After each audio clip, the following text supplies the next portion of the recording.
We will now call the business session of June 1st, 2021 to order at 6 p.m. As part of the first phase of the City of Waco reopening process, the City Council is now meeting in person along with limited staff.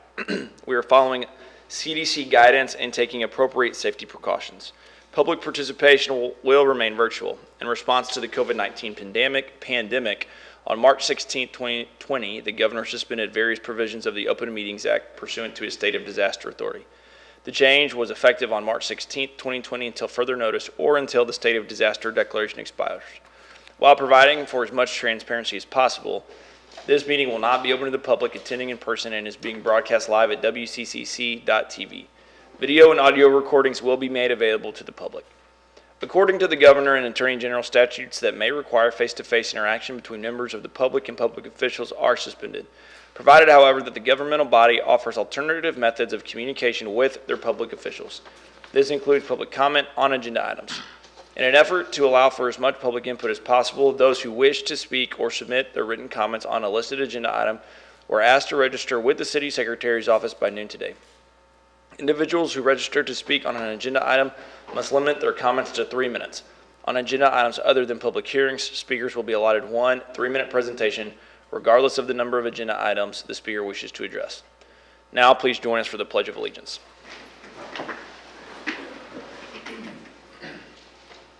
I pledge allegiance to the flag of the United States of America and to the republic for which it stands, one nation, under God, indivisible, with liberty and justice for all. Next on the agenda is to consider the minutes of the City Council meeting. First, the City Council retreat on May 11th, 2021, the special election canvassing on May 11th, 2021, City Council regular meeting on May 18th, 2021, and the City Council meeting, special meeting on May 27th, 2021. Are there any corrections to these minutes? There being no corrections, the minutes will stand approved as presented. And we have a couple of special proclamations and resignations tonight. First, I would like to ask the director of the Waco-McLennan County Health District, LaShonda Mallory Horn, to share a little bit about an award that they've received and its significance. Is LaShonda going to be joining us virtually? Yes, she is.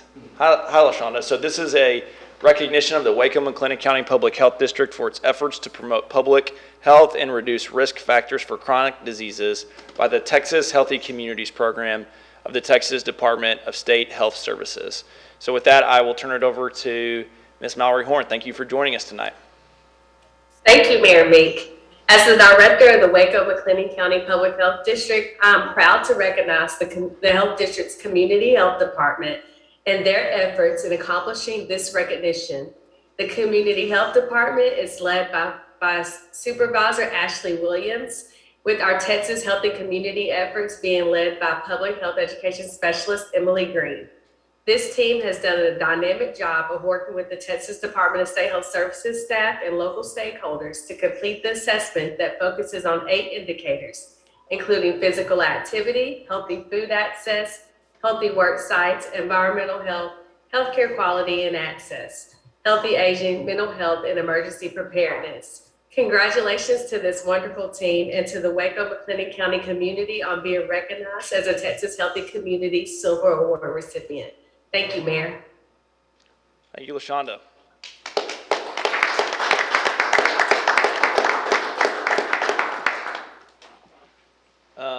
And next we'll move on to our public hearings. Our first public hearing is 2021-330, which is a public hearing in consideration of a resolution adopting the revision of residential tax abatement guidelines. Honorable Mayor and Council, this is a public hearing in accordance with the requirements of the Texas Tax Code, Section 312.002C1, to consider a resolution adopting revisions to the City of Waco residential tax abatement guidelines and policy statement governing the abatement of city taxes on qualifying residential properties. Chapter 312 of the Texas Tax Code requires that a municipality must adopt guidelines for tax abatement before it can grant tax abatement agreements. Thereafter, a municipality may only enter into a tax abatement agreement that meets its adopted guidelines. The municipality is also required to hold a public hearing at which members of the public are given the opportunity to be heard regarding an adoption, amendment, repeal, or reauthorization of tax abatement guidelines and criteria. This revision will require a 3/4 vote. The current guidelines expire on December 17th of 2021, and staff is proposing amendments to the current policy in support of furthering development within the city core.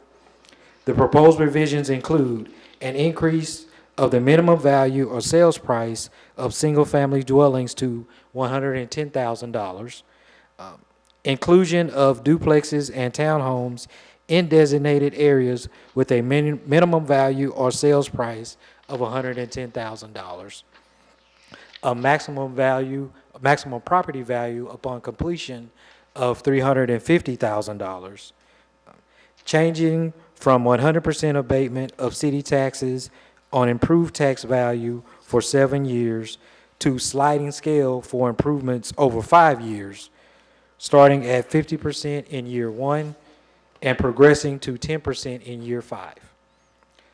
Tax abatement offered to developers offering affordable and/or workforce rental housing units. Once council has reauthorized the guidelines and these revisions, the guidelines will be effective through December 17th of 2021. Notice of this public hearing was published in the Waco Tribune Herald on May 1st of 2021. Thank you, Mr. Price. Are there any questions for staff?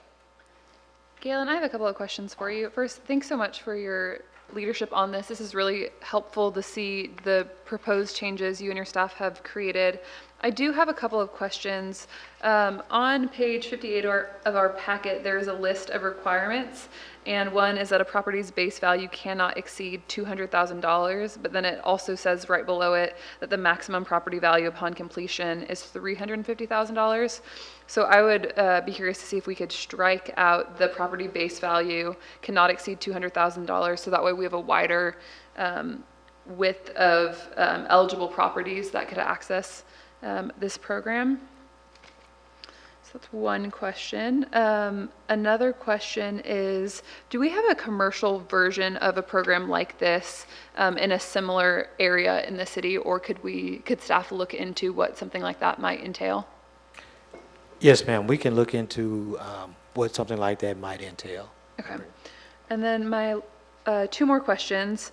So this is going to include both rental properties and homestead properties, correct? Yes, that is correct. Could we consider having the owner-occupied or homestead properties continue to have access to that 100% tax abatement, and then have the rental properties be more on that sliding scale, closer to that 50 to 10% range? Yes, ma'am. If that is the desire of the council, yes, ma'am.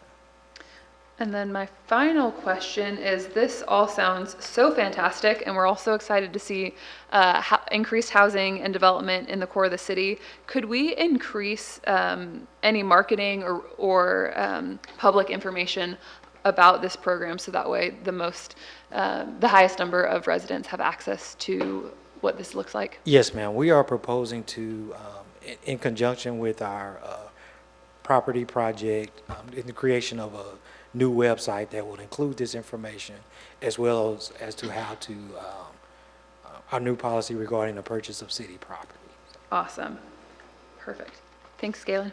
I am going to take, with all due respect, a little different approach. I am more concerned about the maximum property value at $350,000, especially if the plan is to incentivize development of homes in the core of the city. I would find it very, I would be distraught if there was a developer that purchased 4 or 5 homes on the street and they had up to $350,000 in incentives, which to me can be the first step or even the second step in gentrification, and maybe taxing some of the people in those neighborhoods out. And so I'm just curious as to where that maximum of 350 came from, and honestly, I would feel more comfortable bringing it down, especially in the core of the city. The, the maximum value of 350 was, initially it was established based on kind of what we had seen at that particular time when we were developing the program and looking at the areas within the core of the city and incentivizing development, but incentivizing development with an eye on maintaining affordability. Now, currently, within the last few months, I mean, we've seen a substantial increase Correct. in the cost of construction, and the cost of housing has exploded. So there are developments where a standard maybe just 2,000 square foot home right now is being valued at about $350,000. So in keeping with kind of where we are in today's market, that was the recommendation for the $350,000.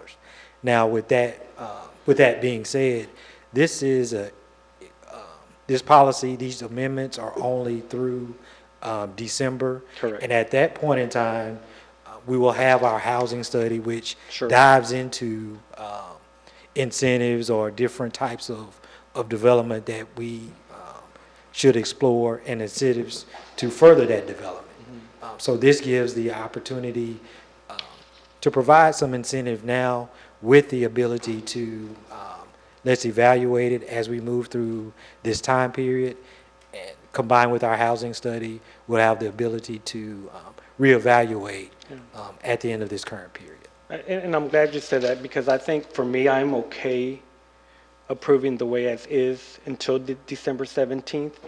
But I think when it comes back to council, I definitely would like to see some adjustments with the 350,000 maximum value. I think we also need to revisit the 30,000 in improvements for either single home, 50,000 for duplexes or townhouses, or 90,000 for new construction or single family. And then the other thing I would like us to visit is, I personally think, and we should offer different incentives for homeowners versus renters. I just think homeowners are in it for that's their home, that's where they're investing their time. That is the largest, as Councilmember Holmes has said, that's the largest investments they will make in their lifetime, whereas renters, we could have people from the outside just wanting to fix up a property for the tax break. And so I definitely think we need to visit that as far as like the different incentives that we offer for homeowners versus renters. But I think for right now, I mean, because this is only temporary through December, I'm okay with it, but I definitely would love to visit those the next time this comes up. Yes, sir. Thank you, sir. This is Holmes, and I just echo both of my fellow council members. I like the idea of like the two-tiered approach, one incentivizing owners with a higher level of abatement, and then the rentals with perhaps a little bit lower. And I'll speak to that here in a second. Because this whole deal is about addressing aging housing stock in the core of our city, incentivizing new home building in the core of our city. So I think that we need to. I like the idea that Councilmember Palmer had about leaving the way it is. We have it in here in the current draft, the 50/40/2010 for renters, and creating just 100% across the board for 5 years for owners. To me, that would make sense. And again, I don't want to rifle shot into this if there's been a more holistic view of why that does or doesn't work. It just seems to me that reading through this, that would make more sense. And I'm still struggling with that maximum value too, that council, that Mayor Pro Tem Sabito talked about. But I do want to take a closer look at this over the next 6 months, you know, as it comes to, as we have the housing study this summer, this fall, and then take a really closer look at this. But if there's an easy way, and City Attorney Richie, I don't know, how much of this can we change without public hearing elements? The one that I think that Councilmember Palmer and I are talking about the same thing. Is that what you're talking, just 50, 40, 20, 10 for renters and 100 for? I believe the two that the two of you just mentioned, we could make those changes, and in fact, staff has a draft red line with those two changes in it, if that is the will of the council. And does that create, I know sometimes you run into trouble in drafting when you just change one part. Does that change anything else, or is that isolated enough to where it's easy to put in there? I believe staff was able to make those changes successfully. Okay. And real quickly, Councilmember Sabito and Galen, correct me if I'm wrong, but the $350,000 cap, prior to this proposed amendment, there was no cap That's on the right. value. That's right. So this would be the first, it's been brought up at past council consideration of residential tax abatements, and this would be the first cap. Sure. So certainly council can consider a different cap, but I just wanted to point that out, that Yeah, thank you without for this, that. there is no cap. I knew there wasn't a cap before, but I didn't know the first cap was going to be this high, and that's where my concern is at. Yes, sir. And the 100 wouldn't be a new concept. It's 100 right now, right? That's right. Except it's 7 instead of 5, right? That's correct. So if it's easily drafted, I would support that. I mean, we haven't talked about it yet. I find that a supportable position. Which one, Jim? Where for an owner of a home, they would get 100% abatement for 5 years. Right now, as it sits, before this meeting, it's 100% abatement for 7. But for a renter, it would go down to the proposed 50, 40, 30, 20, 10 over 5 years abatement. And then we'd also remove the $200,000 base property value. I believe that was the other change suggested. To me, that incentivizes home ownership, which is what we're trying to do, I think. And again, we'll have 6 months to maybe see if that works and maybe hone this a little better before the end of the year for the next renewal. And I'll pass out those proposed changes now, but just as a reminder, we still haven't opened the public hearing. I know this is the time for council questions, but Yep. there'll still be the point where we open the public hearing as well. Yeah, that's right. Gail, I have a question for you. Is for the rental, is there any way, and this might be overcomplicating it, and I'm not suggesting we do it now, but in the future, if we're not doing it now, is there a way that guarantees that if we give this tax abatement on rental property, that there would be some sort of a break in the rent rates from market, or Thank you. or is there any sort of oversight of that? Does that make sense? Yes, yes, sir. What we were defining as affordable rental units would be units rented to individuals who are at 60% or below of the area median income established for the Waco MSA, which that changes, potentially changes annually, Okay. as described by HUD. And then for the workforce rental units, that would be individuals who are between 80 and 120% Okay. of that area median income, as defined on an annual basis by HUD. And so from a monitoring perspective, we as staff would monitor those units to ensure that those individuals are meeting those qualifications in order to receive that abatement. So we would annually monitor to ensure that those renters qualify, Very good. thereby qualifying for the abatement. Perfect. Thank you, Gail. And then, again, this home's again, the abatement's only on the marginal improvements, right? Or even if they build a house, it's on the new portion of the construction. Yes, that is correct. Or if they're rehabbing the house, it's only on the rehabbed improvement. Yep. So to me, this is hitting all the right buttons because you're incentivizing, revitalizing that housing stock. I mean, the tax breaks are going to the people who are putting that money in. We're not compromising the existing tax base either. That already gets taxed the way it is. It's only the improvement that gets the abatement. Yes, sir. And then again, only for 5 years. But that could be a meaningful number. Yes, sir. The only question I have is with the maximum property value, because again, the reason we started having this conversation was due to $500,000 homes being placed within the core of our city, receiving tax abatements, which is crazy. But my question is, how do we set a number that there was no way when we began this conversation that we would anticipate that the construction costs would be what they are. And so what is a $350,000 home now may be a $275,000 home. But because of costs, it is increased. So how do we, if we do lower the numbers, because I understand your concern, and I mean, you're still potentially pricing out communities, but where's the wiggle? Because we can't know what we don't know. Correct, and I think that's a very good question. I don't know, I'll be honest with you, I don't know what that number is, to be honest with you. What I am concerned is that, and I can only speak for District 2, that there are some neighborhoods where you put a price tag of a $350,000 on a home. Yeah. That's going to affect the property taxes of every neighbor up and down that street, and that's what concerns me. I get it. No, I absolutely But I don't know get what it. that, I don't know what that And I had magic the same number is. conversation in one. I mean, I think that, a great majority of us at some points of each of our districts would have that crisis. And it would be, it would be a concern for the neighbors of the community. So, I guess we just need to really, and I know the housing study will give us far greater detail in this. Yes, ma'am. As to which direction we go in. So just make that really something that we look and lean into. I do agree with my fellow council members about the owners versus renters abatement. I think that's a good idea, and it will allow us to really protect a little more.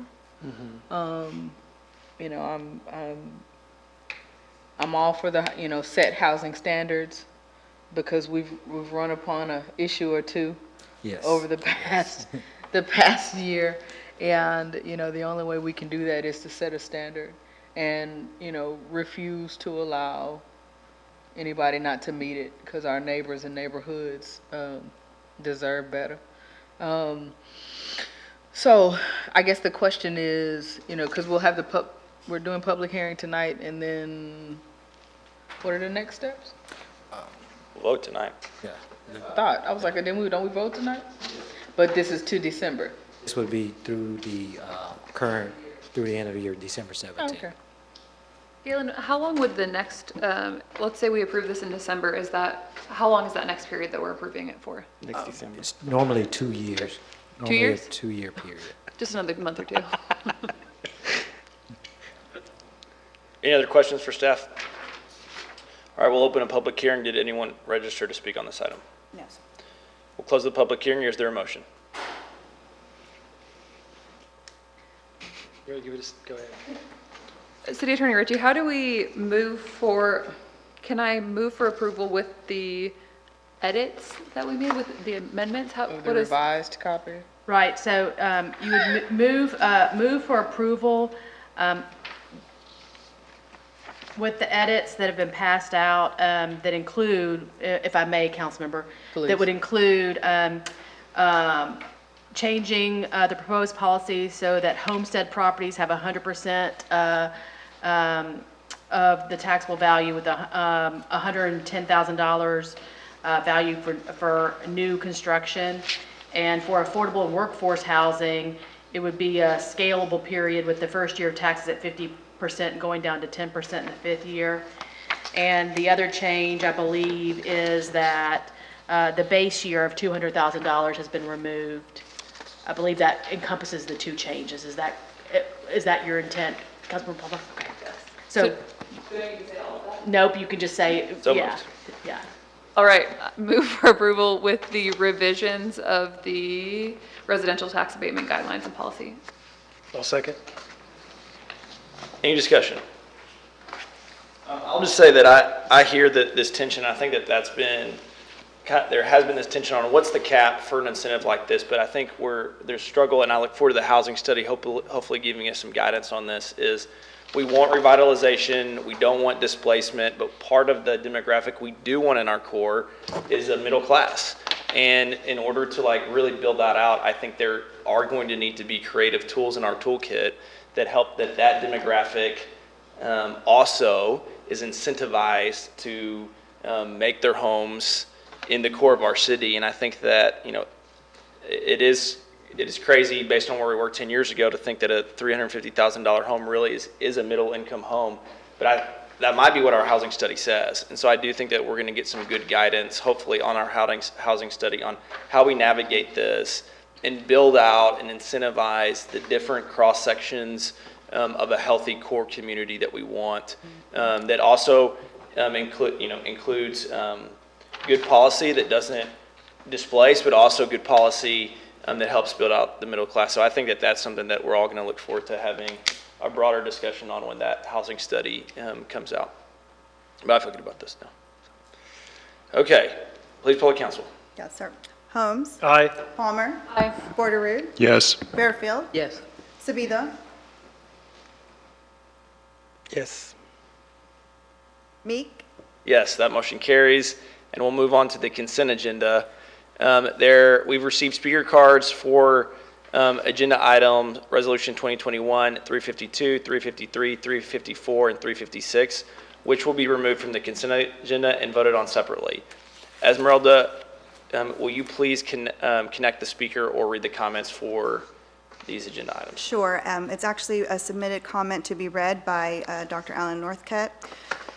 He says, in Resolution 2021-352, 353, and 354, grants are accepted from the Texas Department of Transportation for the, quote, the purchase of replacement of expansion fleet to be used by the Waco Transit System, unquote, end quote. In these resolutions, I do not find mention of the specific type of vehicles to be purchased, but I remind the council that electrification of transportation is a top priority in 2021 to combat the climate crisis and was a provided by the Sustainable Resource Practice Advisory Board 1 or 2 years ago. Now in Resolution 2021-356, there is authorization for purchase of 7 paratransit vehicles, so-called Laval commute buses. There is reference to a prior resolution from 2019 concerning purchase of the buses, but the current purchase is said to represent a, quote, option, end quote. So it is clear if this purchase is mandatory, but there is no mention of consideration of electric alternative, and electric options for paratransit buses do exist. The Lion M electric minibus is described as suitable for a paratransit use and accommodates up to 31 passengers. Please find an attachment from the Lion describing this vehicle. I'll forward that attachment to the council. The Lion literature compares their electric to diesel buses and notes 80% energy cost reduction, 60% maintenance cost reduction, 0 emission solution, no noise pollution, turnkey solution, and lowest total cost of ownership. So in 2021, the council has a responsibility to its citizens to investigate a paratransit vehicle that promises lower cost of ownership. And it's critical to remember that the total cost of ownership is a vital number of considered not upfront price. And just as important, the change to EVs will save many lives, as 335,000 premature deaths are caused each year in the U.S. from the burning of fossil fuel. I would be amazed that a contract would be signed in 2019 preventing an electric choice in 2021. But if so, the mentioned additional purchase of 63 Laval commute buses must be avoided. The best scientific minds on this planet, the IPCC climate scientists, hundreds of cities and corporations, state and federal governments, and the U.S. Conference of Mayors support electric transportation. Rather than continuing to do what the city did in the past, a different electrified future can only be reached by taking different action now. Instead of repeating the patterns of the past, evaluate electric paratransit vehicles before approving this resolution. Thank you.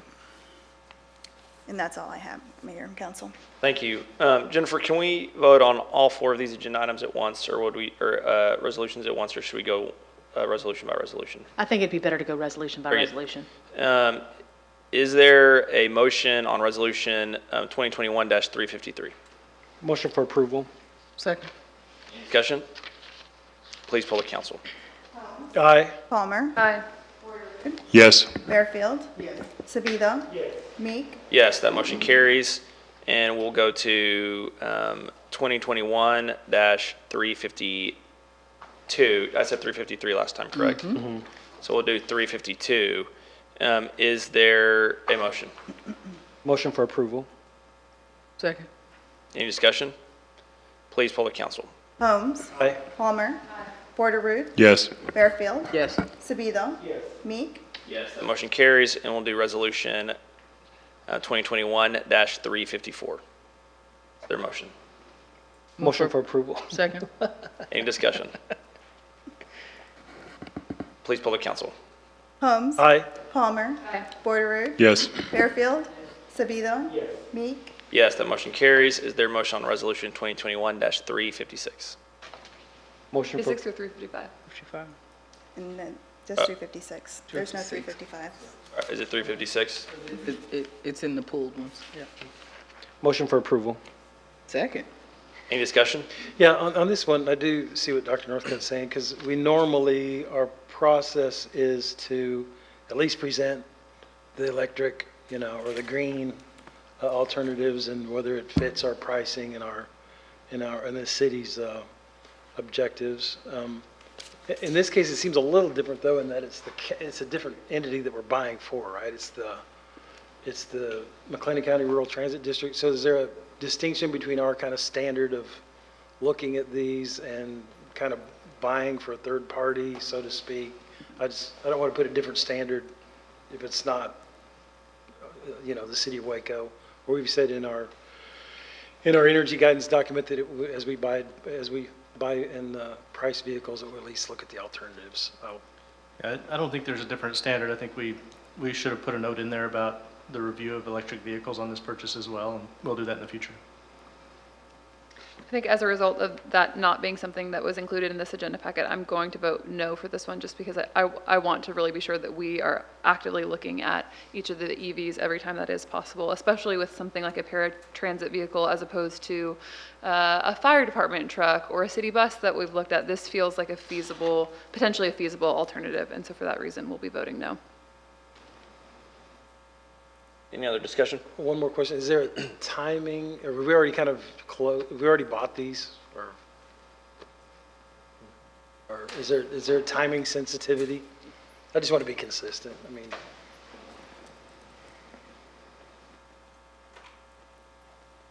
No, we have not, Councilmember Holmes, we have not purchased these vehicles yet. So if there's a desire to delay and we investigate it a little more, we can do that. there's a 2-week deal, won't create any huge amount of harm. Just to keep with our standard, I'm going to, I would support waiting on a vote. I'll be voting against this and just get the paragraph that we always put in there about here are the alternatives. Question for the city attorney on this. Can we have a kind of a motion to continue this to the next hearing or the next meeting, or does this need to be voted up or down? Either the city manager can pull it from the agenda, or council certainly could decide not to vote on this tonight if that was your choice. That'd be my preference. If it's the council's will to wait a couple weeks, let's not vote it Please. down. We'll just bring it back in a couple weeks. Please. I'll pull it and we'll bring it back with Thank you. the analysis that the council is expecting. So do we need to, if there's already a Nope. question, there's already a motion been made. Yep. Second? But he pulled it. Has there been a motion and a second? Yes. Yes. Well, I think the motioner can withdraw their motion with approval, right? I will withdraw my motion. So withdrawn.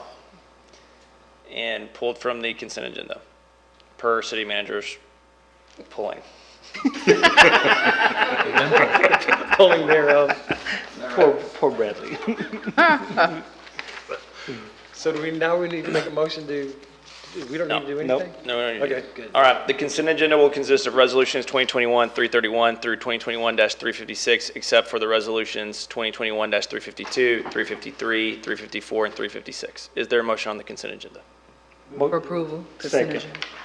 Any discussion? I'm afraid I didn't get them first. Holmes? Or Fight for it. AJ? Now, Esmeralda. Andrea? Okay. I do have it now. Any discussion? Please poll the council. Holmes, Aye. Palmer. Porter. Yes. Fairfield. Yes. Sabido. Yes. Yes, that motion carries, and we'll move on to ordinance 2021-357. An ordinance of the City of Waco, Texas, amending Section 18-83 and Chapter 18 Personnel of said code, providing the number of police officers, police sergeants, police commanders, and assistant police chiefs authorized by the City Council, providing a savings clause, providing for inclusion in the code, and finding and terminating the meeting at which this ordinance is passed, to open the public as required by law. This ordinance comes to council on first reading. Is there a motion? Move for approval on first reading? Second. Any discussion? Yeah, I have a point of clarification. So this was already budgeted for the Yes. FY 2021 year. If that's the case, why is that coming to council now, halfway through the year? I asked ACM Holt to come in and give a more clear update, but this is the sergeant that's being brought in to serve the neighborhood engagement team. Gotcha, okay. So I imagine it has something to do with that timing.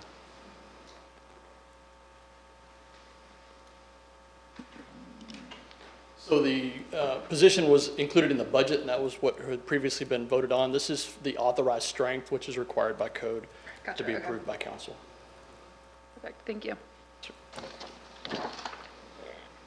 Next, we have We got to vote. We have sorry. motion. Any further discussion? Please poll the council. Holmes. Aye. Palmer. Porter. Yes. Fairfield. Yes. Sabido. Meek. Yes, that motion carries. Ordinance 2021-358.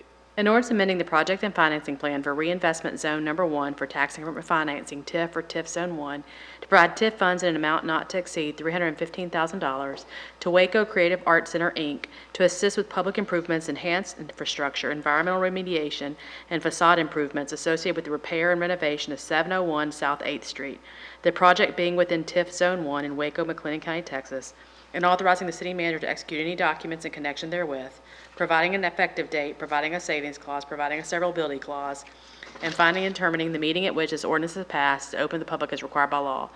This ordinance was approved by a 3-0 council vote on first reading on May 18, 2021.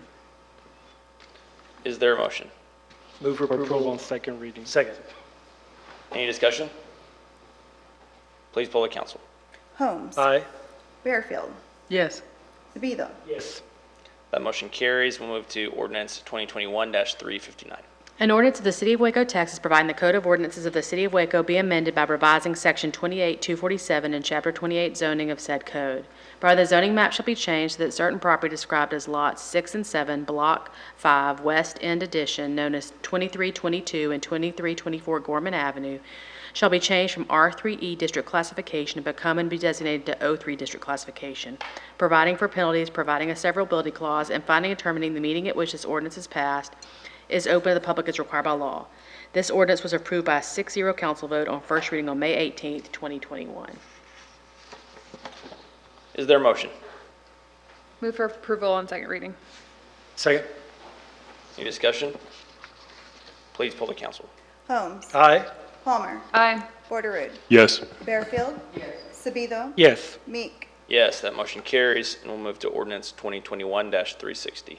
An ordinance of the City of Waco, Texas, providing the Code of Ordinances of the City of Waco be amended by revising Section 28-247 and Chapter 28 zoning of said code, providing the zoning map shall be changed so that certain property described as lots 6A, 7A, 8A, and A, Block 1, High Point Addition, known as 6301 Sylvia Avenue, shall be changed from R1B and M2 district classification and become and be designated to O3 district classification, providing for penalties, providing a severability clause, and finding and terminating the meeting at which this ordinance is passed to open the public as required by law. This ordinance was approved by a 6-0 council vote on first reading on May 18, 2021. Is there a motion? Move for approval on second reading? Second. Any discussion?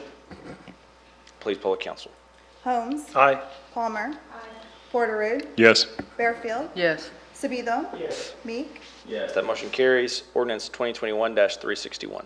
An ordinance abandoning a portion of the right-of-way located at the end of Wycon Drive near Texas Central Parkway described as a 1.557 acre right-of-way situated in the PM Maxwell Survey, abstract number 576, McLennan County, Texas, and being all of that called 70-foot wide, 1.56 acre right-of-way dedication as shown on the final plat of Texas Central South Edition, Lot 3, Block 3, as recorded in McLennan County Clerk's File Number 2001-039158 of the official public records of McLennan County, Texas, and authorizing the city manager to execute quitclaim deeds, providing a severability clause, and finding and determining the meeting at which this ordinance is passed is open to the public as required by law. This ordinance was approved by a 6-0 council vote on first reading on May 18th, 2021.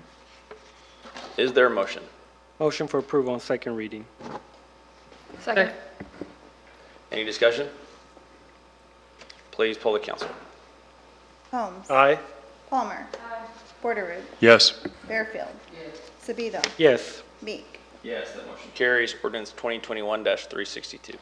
An ordinance abandoning a 20-foot alley located between Bridge Street and Taylor Avenue described as being all of that tract of land in McLennan County, Texas, being all of a 20-foot wide alley in Block 23 of the H&TC Railroad addition to the City of Waco as recorded in Volume 186, page 396 of the deed records of McLennan County, Texas.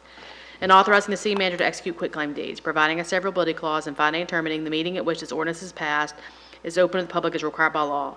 This ordinance was approved by a 6-0 council vote on first reading on May 18th, 2021. Is there a motion? Motion for approval on second reading. Second? Any discussion? Please poll the council. Holmes. Palmer. Aye. Porterwood. Yes. Fairfield. Yes. Sabido. Yes. Meek. Yes, that motion carries. Ordinance 2021-363.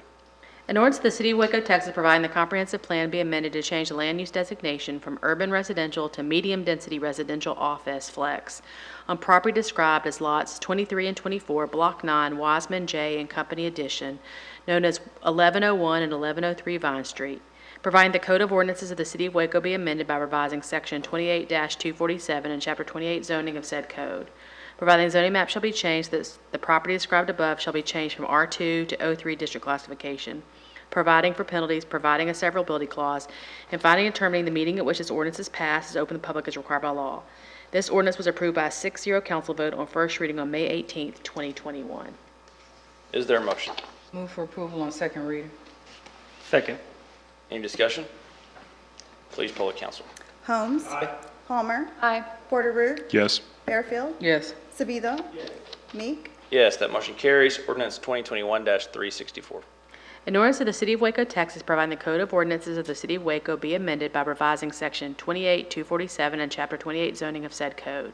Providing zoning map shall be changed so that certain property described as lots A7, A8, B7, B8, 1, 2, 9, and 10, Block 3, Teachers Edition, known as 421, 425, 427, and 429 Clifton Street, and 406 and 410 Phillips Street, lots A1, A5, A6, B5, B6, 7, 4A, E4, D4, 3, and B4, Block 1, George W. Witt Edition, known as 510 off Phillips Street, and 507, 510, 513, 515, 517, 715, 719, and 725 Clifton Street, lots 31 and 32, Block 1, Witt Edition, known as 721 and 723 Clifton Street, and lots 5A and 6, Block 3, Teachers Edition, known as 1306 Grant Street, shall be changed from C3 and R2 district classification and become and be designated into O3 district classification respectively, providing for penalties, providing a severability clause, and finding and determining the meaning at which this ordinance is passed is open to the public as required by law.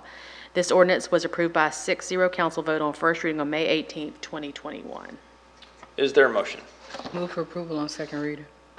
Second. Any discussion? Please poll the council. Holmes. Aye. Palmer. Porterwood. Yes. Fairfield. Yes. Sabido. Yes. Meek. Yes, that motion carries. Ordinance 2021-365. An ordinance amending various sections in Chapter 28 zoning of the Code of Ordinances of the City of Waco, Texas to remove short-term rental Type 2 and short-term rental Type 3 from the special use sections of the zoning districts, repealing all ordinances or parts of ordinances in conflict herewith, providing a severability clause, providing for inclusion in the code, providing for penalties, and finding and determining the meeting at which this ordinance is passed is open to the public as required by law. This ordinance was approved by a 6-0 council vote on first reading on May 27th, 2021. Is there a motion? Motion for approval on second reading. Second. Any discussion? Yes, Mr. Mayor, just want to applaud the work of the city manager's office and the city attorney's office and development services in crafting this compromise here.